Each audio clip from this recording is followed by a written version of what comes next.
So basically what he's saying is, the body is really important, but the mind is just as important, if not more so.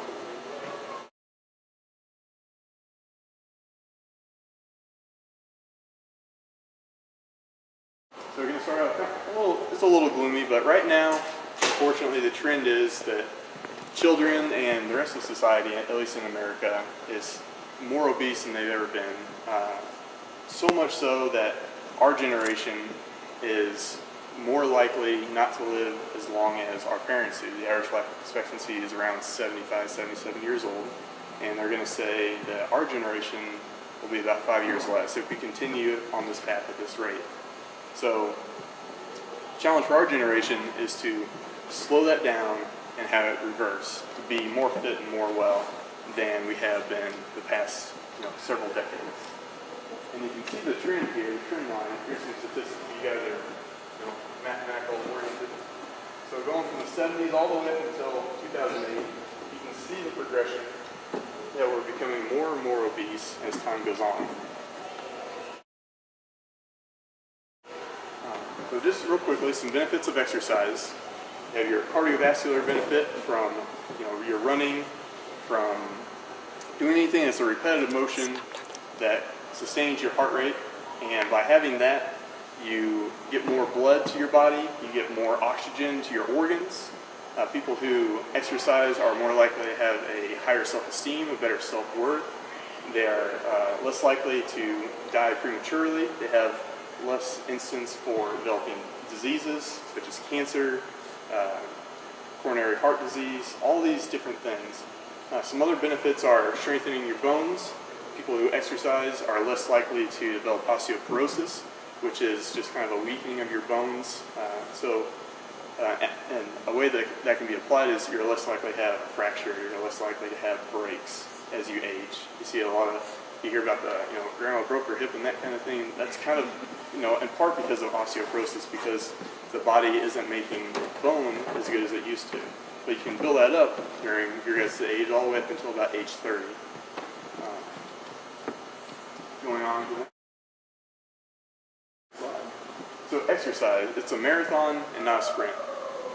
Find something that you guys really enjoy, whether it's running, whether it's dance. Sports are an awesome thing. You get to build team unity, you get to build relationships with people, and you get to do something that's active, but you don't really notice it because you're playing, you're doing something that you enjoy. So find something that you can enjoy and that you can sustain for a long period of time. One of my favorite quotes is, it's not the man who has enthusiasm for 30 minutes or even 30 days, it's the man who has enthusiasm for 30 years that makes a success of his life. So if you want to have a successful fitness and health career, if you will, then find something that you enjoy, find something that you are enthusiastic about. There are 5 components, of fitness are muscular strength. How much resistance can you move at any given time, maximal effort, muscular endurance, moving a lighter weight for a sustained period of time. Your cardiovascular fitness is, again, how well you can get the blood transport to the other parts of your body, and how long you can maintain that. So that could be like your running, your long distance swimming, that kind of thing. Flexibility, moving your joints through a range of motion, how good is that? And your body composition, your lean body mass compared to your fat mass. Your lean body mass is your bones, your organs, your muscles, your connective tissue, and your fat mass is your fat. So everybody has this idea that you don't want to have any body fat, and that's not necessarily true. You need fat for protecting your organs, for your brain. Your brain is almost entirely fat and water. It's sending out the signals that needs something to have essentially like a wire, but it's organic material made of mostly fat. So you don't want to have too much fat because that is a risk to your health, but you also don't want to have such a low body fat because that's just as bad.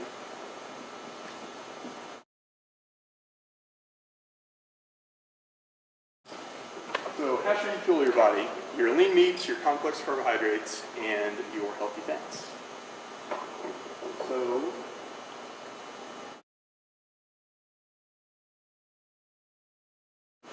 your lean meat are your egg whites, your lean cuts of beef, pork, poultry, beans, and various nuts. Nuts are kind of a little bit more fat.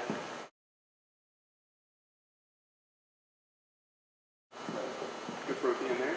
Your complex carbohydrates, your brown rice, oatmeal, popcorn, not the popcorn in the bag, but kind of the old-fashioned kind that you get the kernels and you'd add like some coconut oil or something to it and make it on your own. The supplement bag has some additives to it. Your quinoa, whole rye, whole wheat bread. Fruit is good, but it has fructose in it, which is fruit sugar. You don't want to have too much of that, so that one's a little bit more of the moderation. But the big one that you guys can eat a lot of is vegetables. And one of the reasons why there's so many calories, you got your red, your green, your orange, all that, is because it's packed full of these phytochemicals, these nutrients that really help to make your body stronger, to get rid of toxins, to help those big molecules, macronutrients, your proteins, your carbohydrates, and your fat, to get into your system and work more efficiently.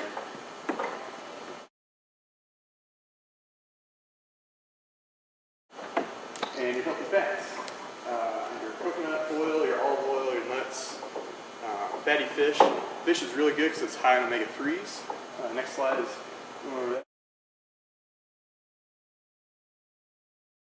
your avocados. So omega-3s is an essential fatty acid. Your body needs it. It can't make it on its own. There's essential amino acids. Why your animal proteins are really good because it has all the proteins you need. There's about 22, 23 of them. I don't know the exact number that's in that ballpark. But your essential omega-3 acids, fatty acids, are really good for your bones, your hair, your skin, your nail, your central nervous system, your cardiovascular system. It helps all that run more efficiently, and it helps to prevent disease, especially cardiovascular. There's something called atherosclerosis. I can never say the word atherosclerosis. I think I'm saying it right. Pretty close. It's a big, long word. But basically, it's a hardening of your arteries, and over time, plaque will start to develop, and you can get an embolism or a thrombus. And basically, what that is you have your arteries, and they essentially get plugged up. And when that happens, you have it depends where it is in your body, but if you're going off your heart, you have a cardiovascular episode, and that can be really serious. That can be really detrimental to your health. Having your essential omega-3 fatty acids can help keep those platelets from sticking together, can help keep those arteries open, and really keep you in good health.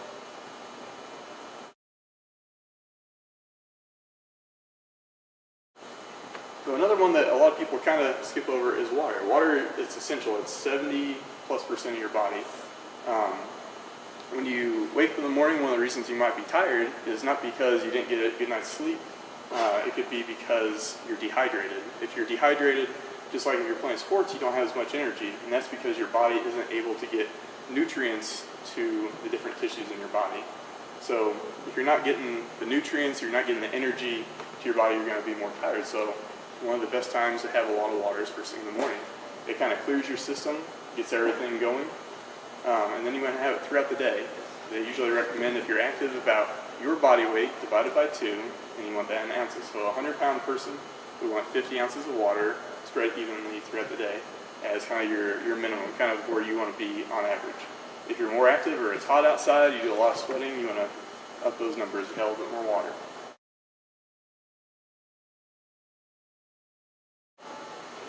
Food labels. So most food that you get will have a label in the back, but what you really want to pay attention to is in both sections. You never want a laundry list of items in it, because those are a lot of usually chemicals or additives, things to make the food last longer.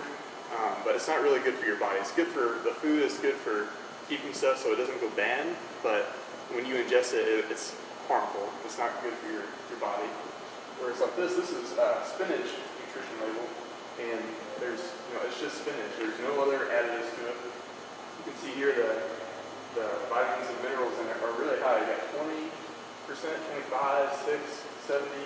Whereas this food over here, it's got all these ingredients, but there's hardly any nutrition to it. There's 6% daily value of calcium and 8% of iron, but that's it.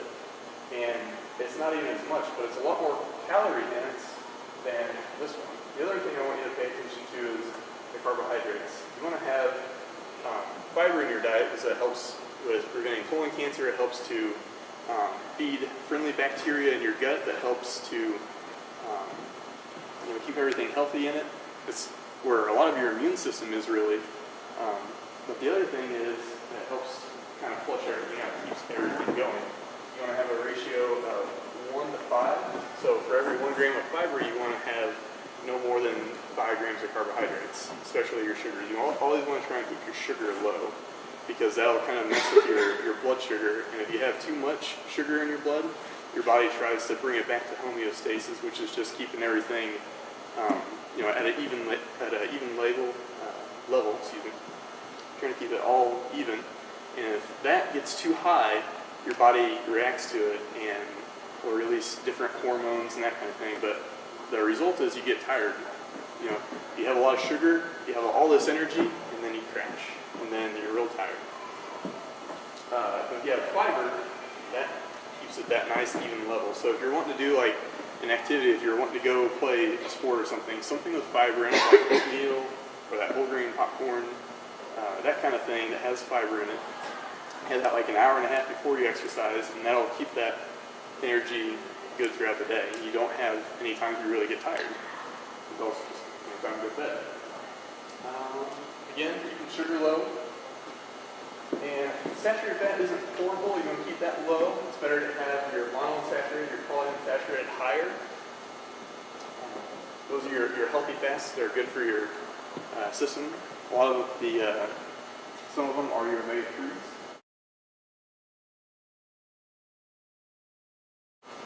Moving on to the next one. Something else you want to avoid is your high fructose corn syrup, your fully or partially hydrogenated oils, and any kind of artificial additives. So if it kind of sounds like a chemistry word, like sodium phosphate or all those kind of terms, try and shy away from those and go with something more natural, something that maybe our great ancestors would have had.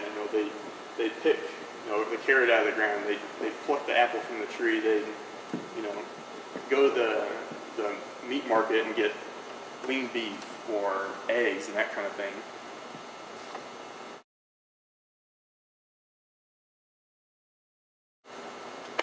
So this is all really good. Knowledge is one of the greatest powers that we have as humans. That's why we are the top dog in the food chain. But having all that knowledge, knowing how to exercise, how to eat right, it only goes so far if you don't apply it. It doesn't go any further than just your mind. So the biggest thing is to have a mindset that you can accomplish a lot of things. I'll get more into that on the next slides here. The mindset is more important than the knowledge, just because if you don't have the mindset to apply it, then there's no fruit to that knowledge. It doesn't grow into what it can be. It never blooms. So my first question is, how will you be remembered? What will you contribute to society? What is going to be, when everything's said and done, and you've done your time here on earth, what will you guys be remembered for? And what impact did you make on the people around you, on people that you may never know, but because you lived your life a certain way, it's better because of it, because they knew of you or knew you.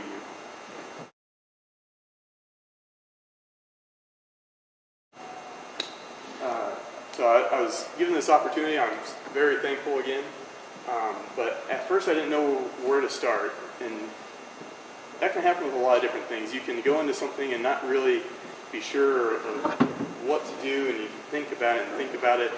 But if you never go out and attempt to go for what you have to do, and you just keep thinking about it, you get to the point where you're not doing anything, and that's something that can really slow down your progression. So the biggest thing is, the Nike quote is just do it. Just do it. Just go out and start. Just start somewhere, even if you're not really sure that that's where it's the best place to begin. At least you're going somewhere. You're not being stagnant. If it's with exercise, if you can only do 2 push-ups, but your goal is to go for 5, do your 2, and then maybe rest a little bit and go for 1 more. Or if you can run for 5 minutes and then you get tired after that. Go try and run for 5 minutes and 15 seconds. Just a little bit more, just a little bit more progression. Even if you're progressing slowly, even if it's really hard, you're still progressing. You're still getting that much better. Whereas if you had stayed here at this level, even though it's slow, in time you'll be up here. Whereas if you had, stayed where you were, you never go anywhere. So always try and progress and always try and go to that next level. And if you don't know where to start, just start. Ask people around you, ask for help, and that kind of thing.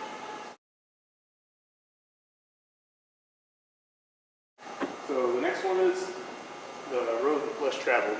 The poem is two roads diverge in the woods, and I chose the pathless, the road less traveled. So you have your road here. It's wide, it's open, it's an easy path. But you have this one over here. It kind of winds. It's got more rocks in it. It's probably a lot more energy to go that way. But more often in life, it's a harder road that will build more character, will build more self-esteem, more self-worth. You'll be more proud of taking on that challenge and that adversity and overcoming it, or at least going and trying to overcome it. You don't get hardly anything out of taking the easy way, but you get so much more. You find out more about yourself if you take the harder path. If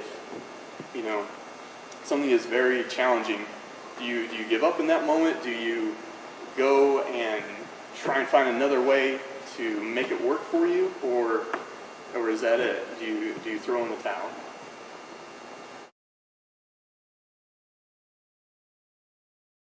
Quote by Michael Jordan is, "I've missed more than 9,000 shots in my career. I've lost almost 300 games.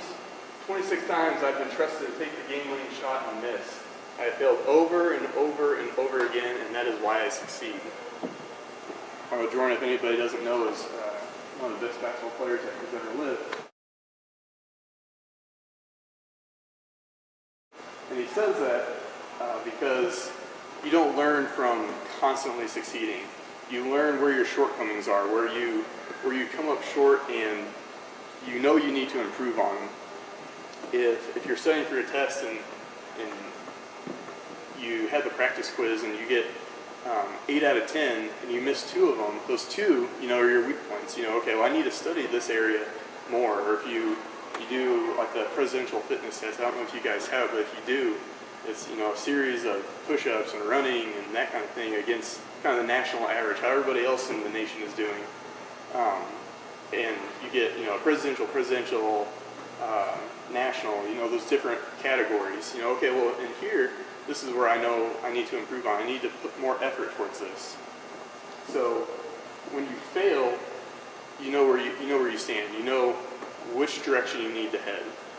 I don't think anybody know the guy on the right? Thomas Edison. Thomas Edison. So Thomas Edison, at age 4, he really wasn't talking all that well. Good job, by the way. Wasn't really talking all that well. He could kind of speak somewhat.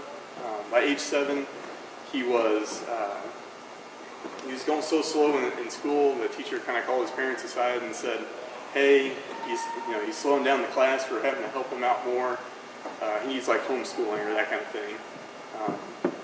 And so they took him out of the classroom, and he did his studies. He kept learning, and then he got to the point where he had to get a job. So he went out and got a job.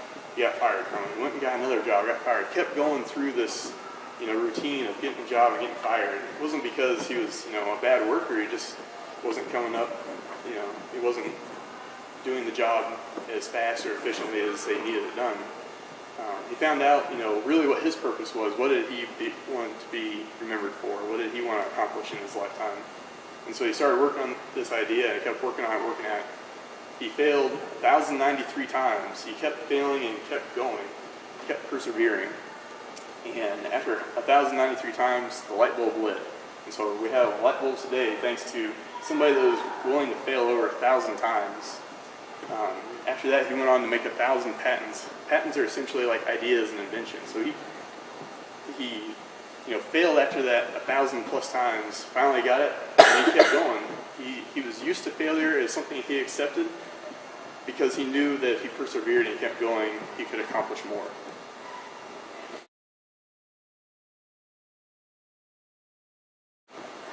So the greatest example of perseverance is Christ. He spent his whole life preaching God's message. People, didn't support him. They, if anything, belittled him and put him down and made fun of him, ridiculed him. And, he did this for his entire life up until the point he carried the cross for us and died.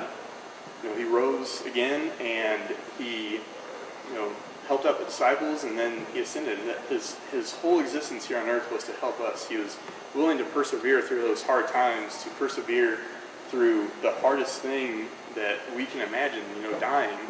And not dying in an easy way is very hard. But he persevered that entire time. So he's the greatest example. If you ever doubt if you can do something, look to Christ's example of persevering through extreme hardships.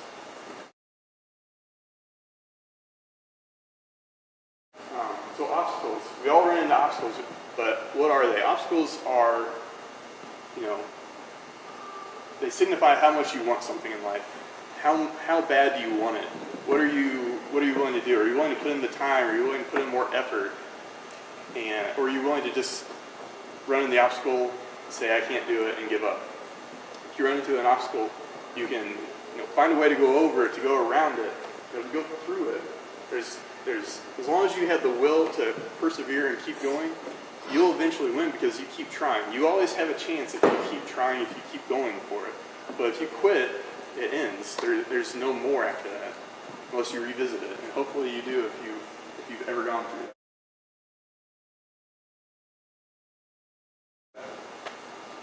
So fear. We all have fears. Fears, they hold us back from being the people that we can be. Fear is false evidence appearing real. It's something that we might not necessarily be able to prove it can happen, but we think it might.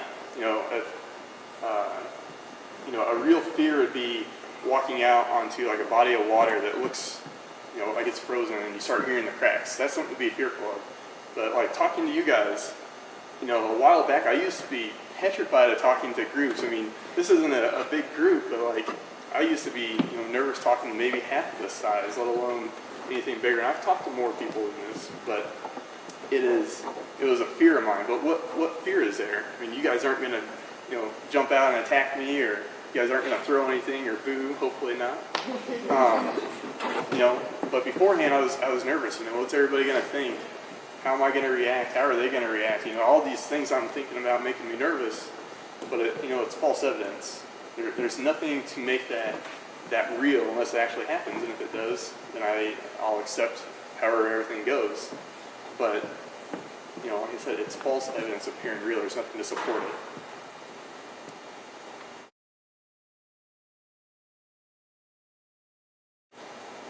So what's the most valuable thing in life? The most valuable thing on earth is time. The most valuable thing, in existence in our lives and our soul is our relationship to Christ with God. But here on earth, the most valuable thing is time. You guys are fortunate enough to have your whole lives ahead of you. You guys are very young. You guys have all the time in the world. You have so many opportunities ahead of you. All the doors and windows are open for you to take advantage of. You just have to decide to go after it.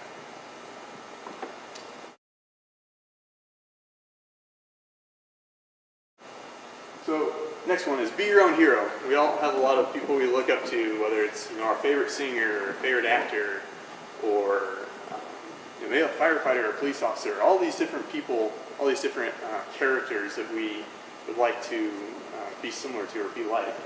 But there comes a time when you have to be your own hero. When you have to say, hey, I want to be like this person. I'll take those qualities, and I'll take these qualities.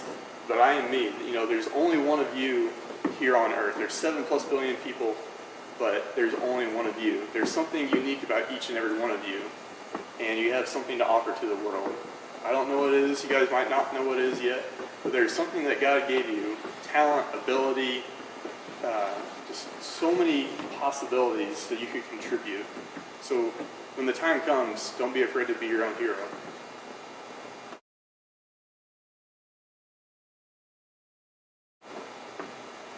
So two things here. So winning isn't everything, but the will to win is everything. It's not whether you win or lose, it's how you play the game is true to an extent, but everybody plays the game, but does everybody really try and give it their all? Does everybody show up and really try and put in 110%? Do they really try and go that extra mile, do everything that they can, or do they just kind of go through the motions?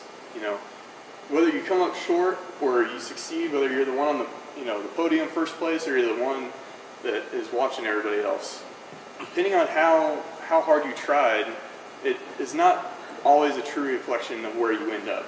But if you continue and continue to try your best, like I said, you guys will keep progressing forward. So always having that desire to do your best. Winning isn't always in sports. It's, it could be in relationships. If you're trying to be the best friend you can be, if you're trying to be the best student, if you want to be the best student, you try and study as hard as you can. If you want to be a good friend, you let them know that you care about them and that kind of thing. You always show up and try and give your all. The other portion is the win principle. This is by Lou Holtz, a famous football coach. And it's what's important now.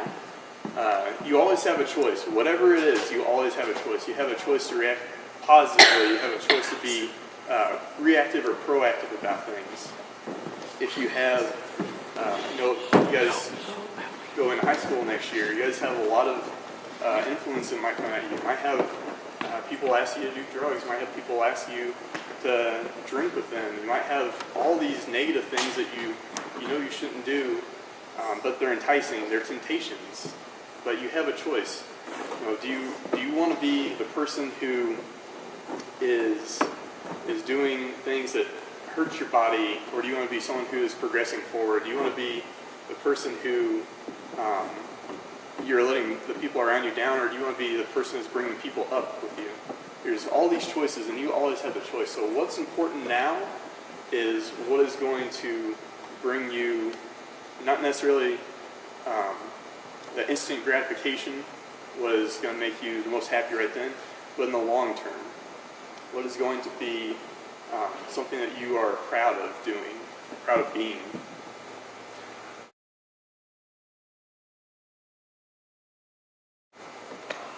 Who will you become? I can't believe that God put us on this earth to be ordinary.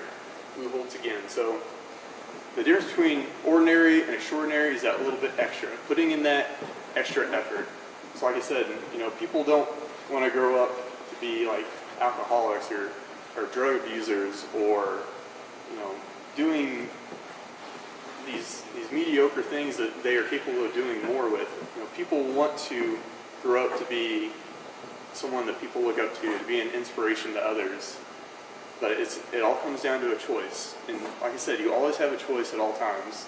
It's just up to you to make the right one.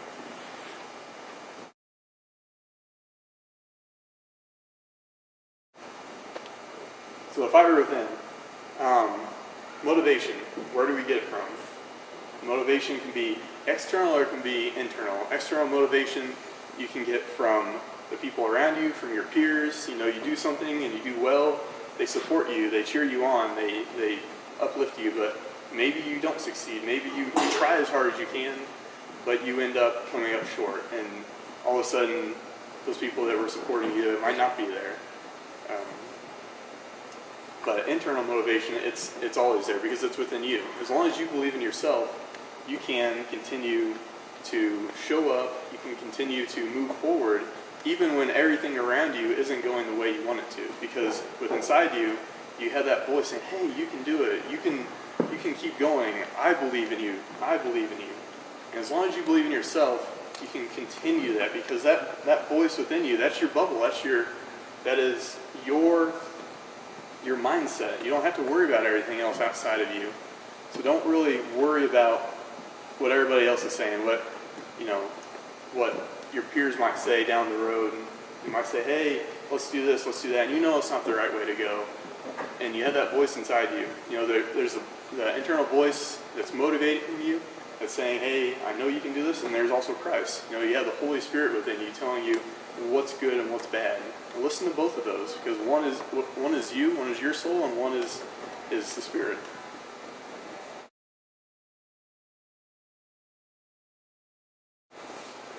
Okay, lastly, so I asked the question, how will you be remembered? There's plenty of people that are remembered for being successful, for being a really good actor, a really good businessman, a great singer, but what do they leave behind? We're all going to die one day, unfortunately, and that's what gives life its value, but we're all going to perish, and we can't bring anything with us. Can't bring our cell phone, can't bring our favorite clothes, can't bring anything with us, but we leave behind something for those around us, for others.